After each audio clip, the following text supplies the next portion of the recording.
যে গৃহকর্মীকে গ্রেফতার করেছে পিবিআই, সেই গৃহকর্মীকে ইতিমধ্যে আদালতে স্বীকারোক্তিমূলক জবানবন্দি দিয়েছে এবং পিবিআই এই তদন্ত চালিয়ে যাচ্ছে। ঘটনাটি যদি বিস্তারিত আপনাকে জানাই যে এই যে গৃহকর্মীটি উত্তরের একটি বাসায় আসলে কাজের জন্য যায় এবং কেয়ারটেকারকে তাকে মমতাজ বা কোহিনুর নামে পরিচয় দেয়, কিন্তু তার আসল নাম হচ্ছে বিলকিস।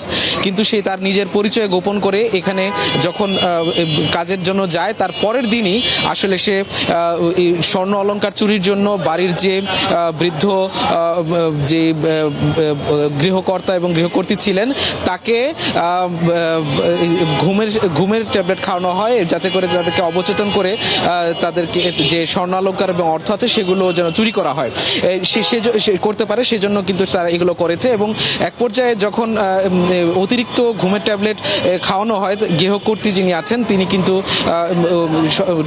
মৃত্যুর কোলে ঢলে পড়েন এবং গৃহকর্তা অসুস্থ হয়ে হাসপাতালে ভর্তি করা হয়। পরবর্তীতে বাড়ির অন্যান্য যারা সদস্য আছে তারা যখন জানতে পারে বিষয়টি, তখন এসে দেখতে পায় যে তাদের মা বিছানায় পড়ে আছেন এবং বাবা অসুস্থ অবস্থায় আছেন।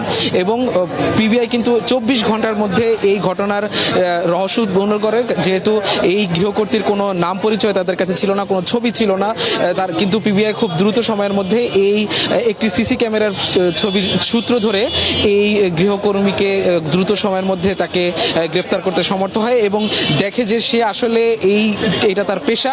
সে বিভিন্ন জায়গায় বাড়ির কাজের নাম করে সে যে আসলে চুরি করে এবং বিভিন্ন ধরনের অঘটন করে। এর আগেও তার নামে আরও এই 5টি মামলা আছে যেগুলো একই ধরনের ঘটনা। তো